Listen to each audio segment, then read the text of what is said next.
Toàn Cầu. Xin chào, tên tôi là Trần Hoài. Tôi tham gia nghiên cứu cùng với giáo sư David Harrison về ở làng Kon Kutu, làng Kon Kutu ở thành phố Kon Tum, về chủ đề các tri thức về môi trường của người dân Bana ở đây.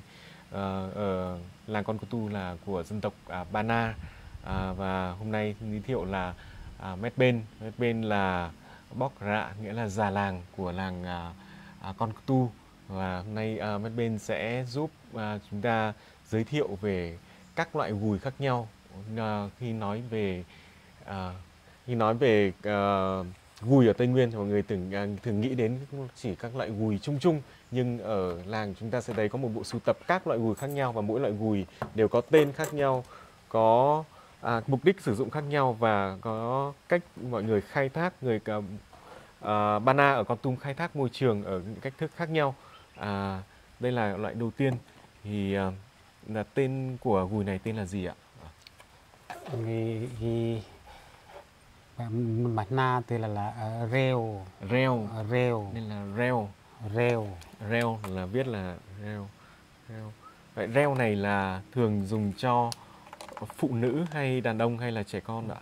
Đây là nếu phụ nữ thì là kim, đi thì là đi rừng, thì là đi rưỡi, thì là kim cái rau ăn gì đó thì là người ta hãy bỏ đây. Vậy mà nhỏ là chuyên rồi phụ nữ và kiếm rau ăn, tìm rau là chủ yếu. Và người ta phụ nữ có thường dùng cái loại này không? Đến bây giờ còn thường dùng cái loại này không? Bây là con Vân dùng. Vâng. Và mỗi chuyến đi thì có hái được nhiều loại rau không, này chỉ là một loại rau? Đó theo cái người mùng hái là nhiều, ít là nó tính đủ gia đình nó ăn thì là như thế nào. Có khi mà có lạ mì thì là có cái gì bắp chuối thì là cái gì mà đi đó để tìm lạ mà mình ăn thì người ta bỏ mình đây. Đem về nhà nấu ăn.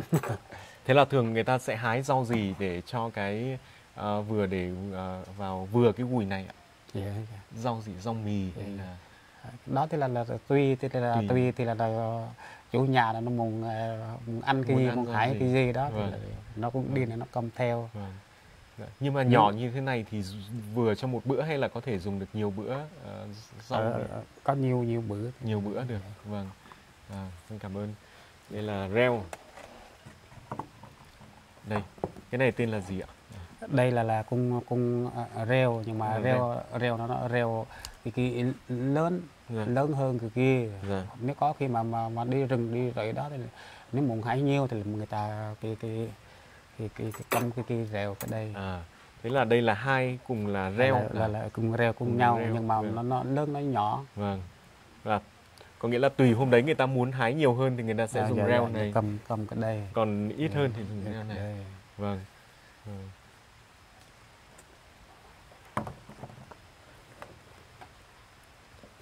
Loại này thì gọi là gì ạ? Loại này cái đây là nếu tiếng Bản Na thì là tên là ro.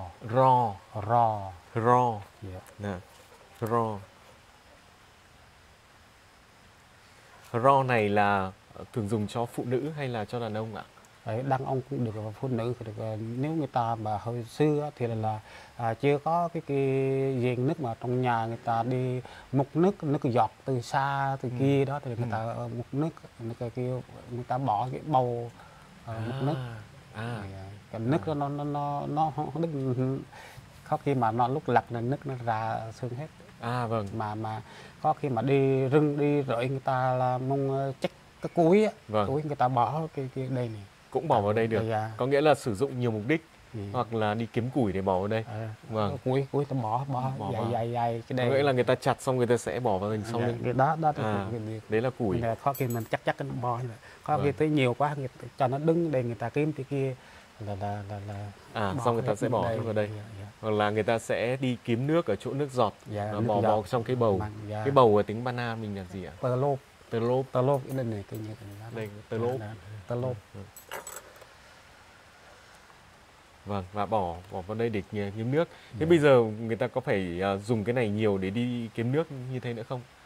Mà nếu bây giờ thì là người ta mà khó khi mà đi làm cái bên rừng bên rẫy phải có. Vẫn Nếu phải có. ở nhà thì là bây giờ có nước trong nhà Bây rồi. giờ có nước ở nhà rồi, thì Dạ. bây giờ cái này lại dùng để mang nước đi dãy để Đi, uống. nó có đi làm cái gì đó. Vâng, thế là lại thay đổi tác dụng một ít. Vâng. Là cái này gọi là ro. Ro. Dạ.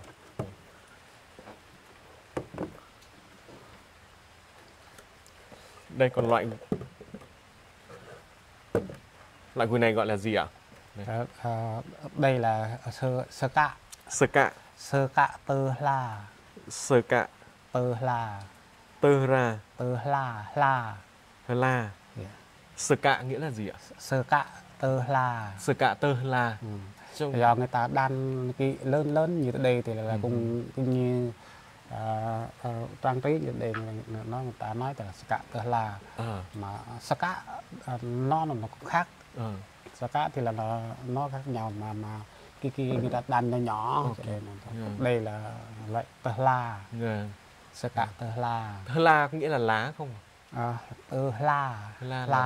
La. Nhưng mà nói chung kêu bằng lá nó cũng la. Cũng là la. Mà cái đây là tơ la. Tơ la. Sơ cạ tơ la. Vâng. Cái loại gùi này thì thường mọi người sẽ dùng làm gì ạ? Dùng người ta và mà có khi mà hồi trước á, không phải như bây giờ, hồi trước thì là người ta cái làm mà từ rừng rẫy có lúa có gì người ta và mà cái như hồi xưa người ta trồng lúa bên lúa cái trong đôi trong gì đó. Vâng. Người ta mang theo thì đó thì là mà người nhỏ thì là mang nhỏ. Nếu người lớn thì là dòng nó khác nhau nữa. Dòng nó to dài thì là nhỏ.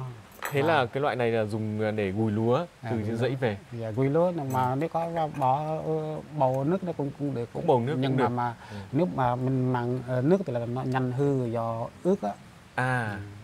Mang nước nó ngấm nước vào thì nhanh hư. Nhanh hư.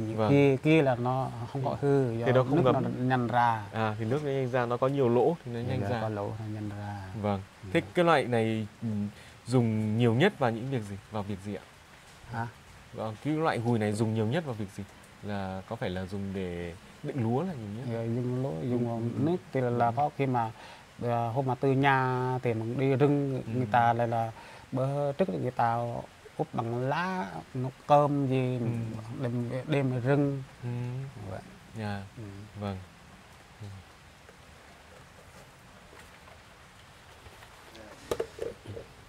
Đây còn một loại gùi khác nữa. Đây là khác. Đây. Loại gùi này tên là gì ạ? Đây là tên và na cái gói nó là cro. C-R-O-I H. Cro. Cro. Loại cro này là dùng cho phụ nữ hay là đàn ông ạ? Đây là phụ nữ là không có được. Đây là đàn ông.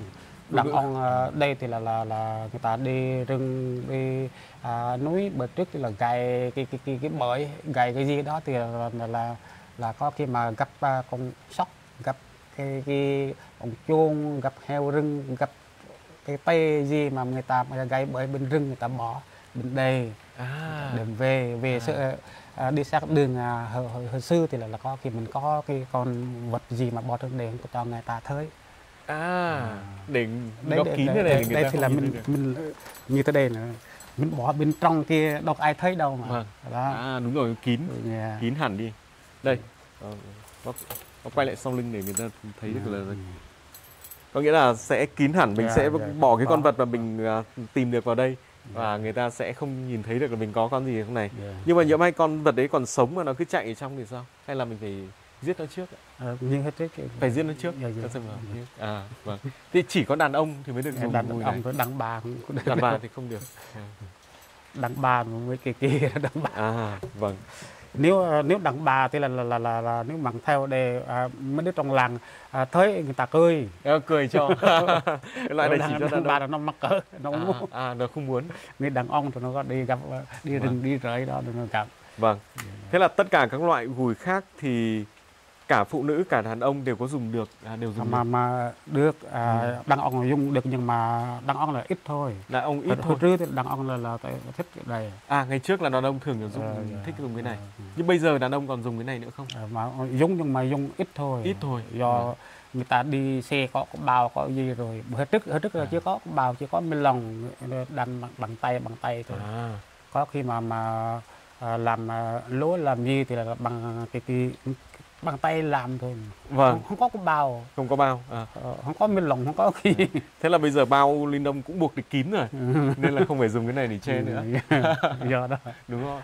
Bữa trước thì là đâu có đi xe như thế đây đâu. Vâng. Trước là đi bộ. đường mòn. Vâng. Đi bộ đường mòn và đi. Thế là thay đổi vì bây giờ là có phương tiện là mình đi xe. Thứ hai nữa là bây giờ bây giờ lại có cái túi ni lông để mình có thể buộc vào được. Nên là ít dùng cái này. Ít dùng.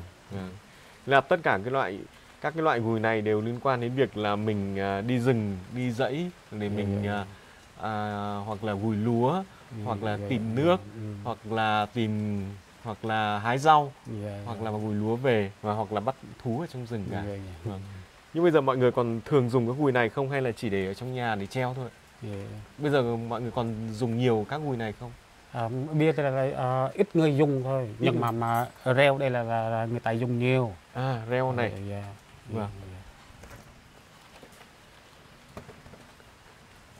Có nghĩa bây giờ cái loại này là cái loại mà người ta sẽ dùng nhiều nhất. Còn các loại này thì sẽ ít dùng hơn. Vâng, ít dùng nhiều nhất bởi vì làm sao?